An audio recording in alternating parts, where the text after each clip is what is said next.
Florence Malraux, pour moi, c'était d'abord une amie très chère, proche, et il se trouve que c'était la fille d'André Malraux et que c'était une femme extraordinaire, créative, qui avait un sens de l'amitié. C'était une femme de l'amitié qui a compté.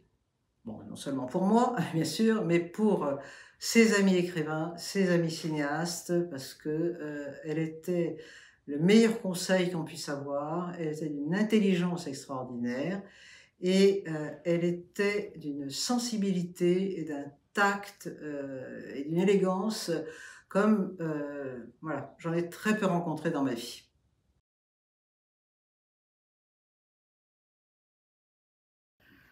Alors, je crois que on a pendant trop longtemps euh, considéré Florence Malraux comme étant la fille de son père et parlé d'elle euh, en tant que fille de son père.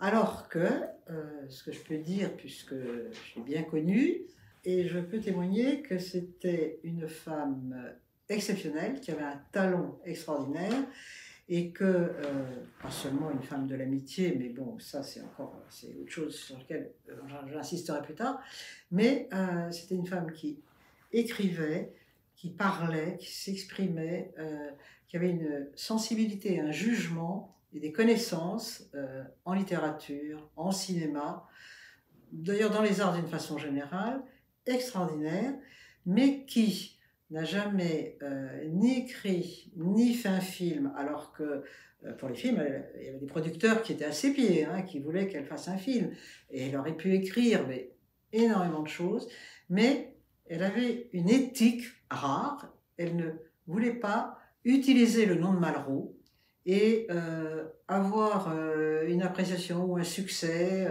que ce soit d'estime ou plus largement, parce que elle s'appelait Malraux. Et moi, je pense que c'est très dommage parce que elle aurait vraiment. Moi, j'ai vu des tout petits bouts de choses qu'elle a écrites, puisqu'elle a consenti un jour à écrire. Elle a écrit une lettre préface à un livre, un petit livre que j'avais écrit qui s'appelait Mes années Malraux, où je racontais ma rencontre avec son père. Et elle avait beaucoup aimé ce livre et elle m'avait fait, parce que je l'avais fait lire avant qu'il soit publié, et elle m'avait fait une lettre préface superbe, vraiment très bien écrite, très, puis, comme elle savait faire, affectueuse, enfin vraiment magnifique. Et j'ai regretté que ben, on n'ait pas d'autres textes d'elle que celui-là. Et c'est vrai que j'ai décidé un jour que, à la fois par amitié, parce que elle savait très bien choisir ses amis. Donc ses amis, c'était des écrivains, des artistes, des cinéastes, enfin, disons, des créateurs, hein, d'une façon générale. Et c'était quelque chose dont les gens parlaient. C'est-à-dire que moi, toutes les personnes que j'ai rencontrées disaient que Florence, après sa mort, leur manquerait toujours. Et c'était des écrivains, des artistes qui s'exprimaient. Et donc, à un moment, je me suis dit que bah, c'est pas possible. Tout ce qu'on me disait, tout ce qui se disait autour d'elle, comme ça pouvait pas être enseveli un jour, disons, dans la nuit des temps, hein. Donc, c'est pour ça que j'ai décidé un jour de contacter tous ses amis, connaissances qui restaient, disons. Eh bien, j'ai essayé d'obtenir des témoignages soit écrit, soit en parlant avec eux, et j'écrivais après leurs témoignages.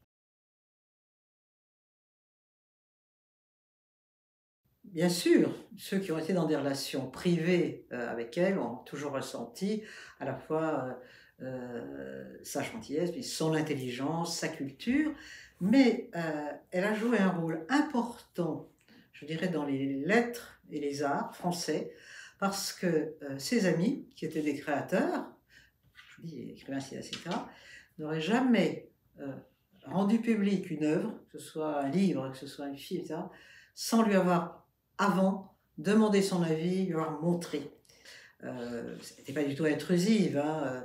C'est pas du genre à dire bon bah là t'as écrit n'importe quoi, tu vas m'arranger ça. Non, non, non, elle suggérait, etc. Elle a joué ce rôle-là. Et, et au cinéma, bon, elle a été l'assistante d'Alain Resnais avant de devenir sa femme. Puis elle est restée après son assistante jusqu'à ce qu'ils se séparent.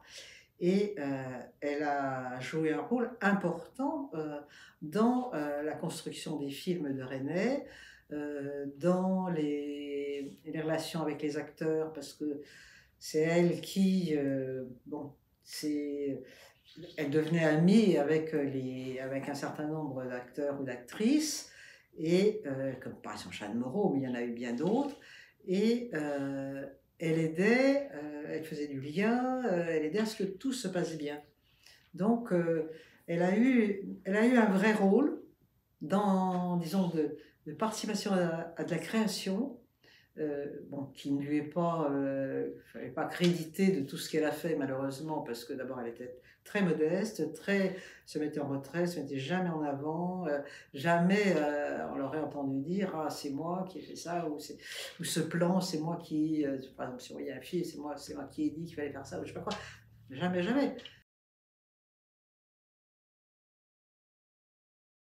Ça dit que c'était un être d'abord d'une très grande sensibilité, et d'une très grande sensibilité, euh, je dirais, à la beauté, à la vérité, parce que elle n'était pas... et en même temps, elle avait en même temps une très grande clairvoyance. C'est-à-dire que elle n'était pas... on ne pouvait pas lui faire dire, par exemple, du bien de quelque chose euh, qu'elle n'appréciait pas ou qu'elle ne trouvait pas réussi, sous prétexte que de tel ou tel point de vue, ça avait une certaine beauté, ou je sais pas quoi, enfin des choses comme ça. Non, c'est une personne vraie, c'est-à-dire que sensible, et puis en même temps très, très connaisseuse des arts. Donc elle pouvait très bien, elle avait des références, ouais, elle avait, je pense, hérité de ce don, des rapprochements, des correspondances, et avec en plus une espèce d'empathie qui faisait que les gens avec elle euh, étaient meilleurs que s'ils n'étaient pas avec elle. C'était vraiment une, comment dire, à la fois, je dirais, une accoucheuse, parce que elle savait très bien, bon, euh, c'est elle par exemple, quand Françoise Sagan a écrit son premier roman, elle a été sa première lectrice, et elle lui a dit tu es un écrivain. Et Sagan a dit bon, ben alors je publie. Mais si Florence ne lui avait pas dit tu es un écrivain, si elle lui avait dit non c'est nul, je sais pas quoi, je ne suis pas sûre que Sagan aurait publié Bon lectrice à ce moment-là. Énormément de choses. D'abord, euh, la vie qu'ils ont menée. Euh, André Malraux a été très jeune un aventurier. Alors, euh, pas forcément. Ah, bien sûr, ce qu'on connaît, c'est très jeune, c'est quand il part pour l'Indochine de l'époque, et le Cambodge, pour déceler des sculptures sur les murs d'un petit temple. C'est son premier, disons, sa première aventure. Mais après, pendant longtemps, ça ne va pas cesser, puisque il est reparti un peu plus tard, évidemment plus tard, pour l'Espagne. Il y a eu la résistance. Il s'est toujours beaucoup engagé. Et puis, entre-temps, quand même, il écrivait quelques chefs-d'œuvre. Donc, c'était bon, quelque chose. Florence n'a pas vécu comme ça. Florence, bah, elle a vécu d'abord chez sa mère, puis dès qu'elle a pu s'échapper, elle a travaillé, petit boulot enfin elle a travaillé d'abord chez Gallimard pour gagner sa vie parce qu'elle ne voulait pas être dépendante, disons, de ses parents. Et elle n'a pas elle n'est pas allée au bout de la créativité qu'elle avait en elle parce qu'elle n'a pas voulu utiliser le nom de Margot. Donc elle a fait des choses toujours dans l'ombre. Et elle a eu des relations compliquées avec son père parce qu'elle ne l'a pratiquement pas vu jusqu'à la libération, jusqu'à l'âge de 12 ans.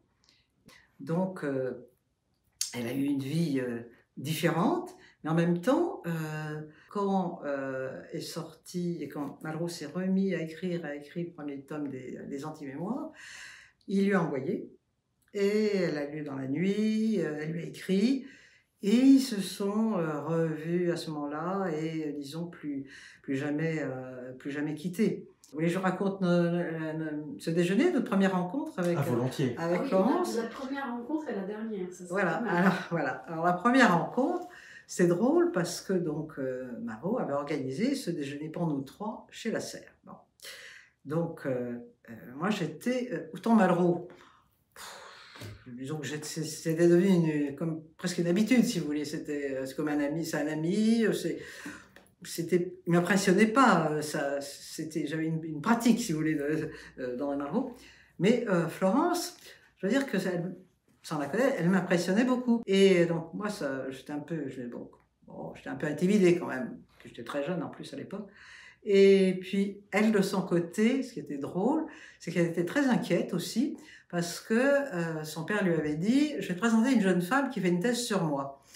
Et Florence se disait, mais c'est elle qui m'a raconté ça après, évidemment, je me disais, mais qu'est-ce que c'est que cette jeune femme? Est-ce que c'est une jeune femme qui essaye de lui mettre le grappin dessus? Et puis, on s'est retrouvés donc comme ça chez la Serre. Elle est arrivée toute simple, genre, enfin bon, vraiment. Donc nous avons expédié mai 68 en 5 minutes. Puis après, on n'a plus parlé que de littérature, cinéma, tout ça.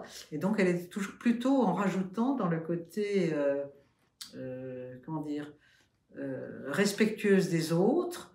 Et ce côté respect, je dirais, respect des gens, je l'ai retrouvé tout à fait vers la fin, où un jour où elle rentrait chez elle, elle découvre qu'elle avait été cambriolée. Alors, je ne sais pas quelle serait votre réaction à vous si vous rentrez, puis vous voyez qu'on vous a cambriolé, je veux dire, votre cri du cœur, qu'est-ce que c'est? Moi, ça aurait été plutôt quelque chose d'assez grossier, hein, mais bon. Et Florence, son cri du cœur, ça a été « Oh, mon Dieu, et moi qui n'avais pas fait mon lit ce matin !» Ah oui, parce que la dernière année, on communiquait, c'est-à-dire que moi je lui posais des questions, ou je parlais avec elle, et puis elle avait plus la voix, elle avait perdu la parole, elle avait perdu la voix, ce qui est fou, parce que pour un être d'amitié et de parole comme elle était, parce que c'était la plus belle conversation, une des plus belles conversations qu'on pouvait avoir hein, avec Florence, c'était ça, et elle avait perdu la voix, donc elle écrivait. Et ça se passait finalement très bien, très vite, parce qu'elle écrivait très vite. Moi, je répondais à ce qu'elle disait, aux questions qu'elle posait, ou à ce qu'elle disait. Et puis elle réécrivait, puis ainsi de suite.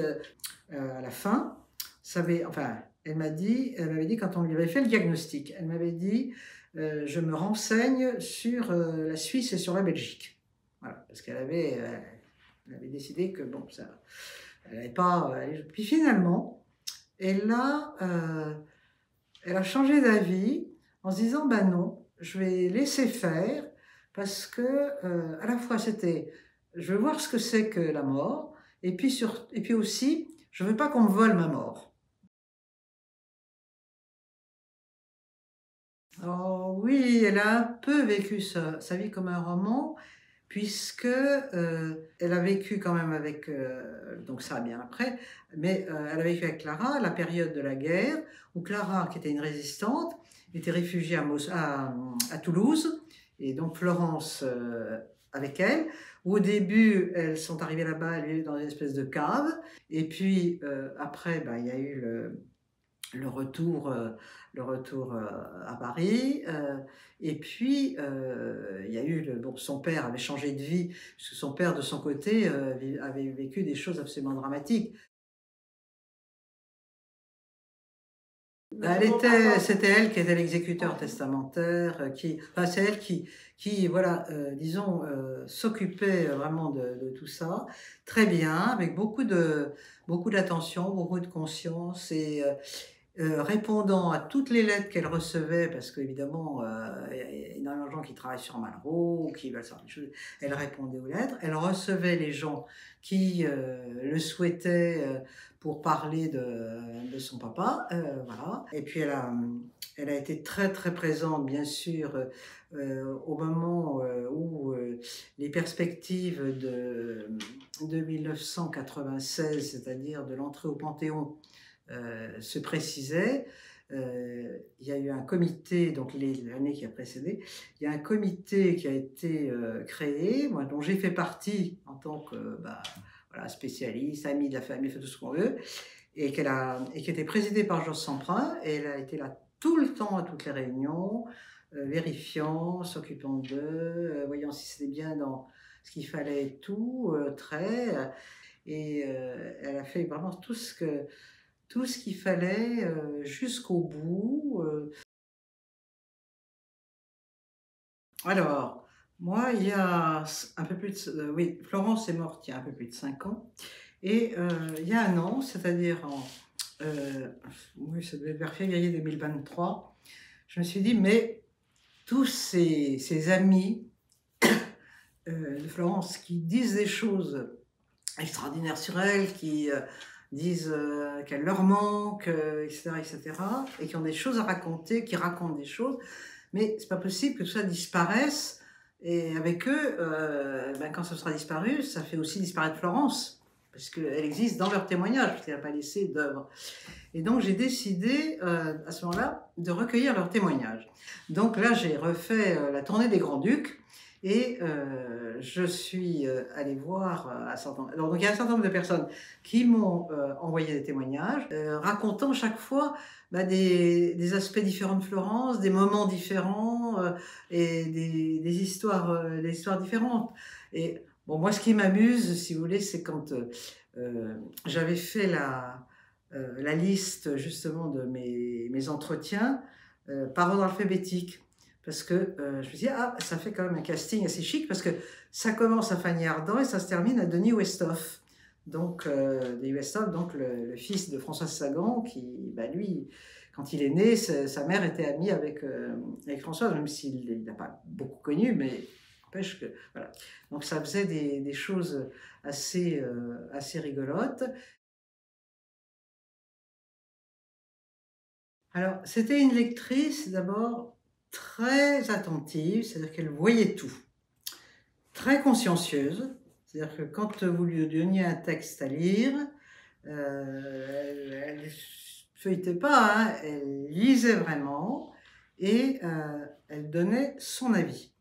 Et donc, elle était, je dirais, de bons conseils, et pour ces deux auteurs, ils témoignent, hein, c'est pas moi qui dis à leur place, ils témoignent que, discrètement, parce que je veux dire que parmi les lecteurs, aussi bien de Jean-Paul Antoven que de Bernard-Henri Lévy, personne ne sait ou ne pense un instant ou ne se doute que il y a du Florence Malraux qui est intervenu et qui a dit, donc ça, moi je sais, pour ce qui est de moi, j'avais fait un texte, mais alors, je veux dire au kilomètre, hein, au kilomètre, j'avais décidé un jour d'écrire, de faire, enfin, c'est pas encore un livre, c'était un texte sur mes parents, et que je dessinais à mes filles.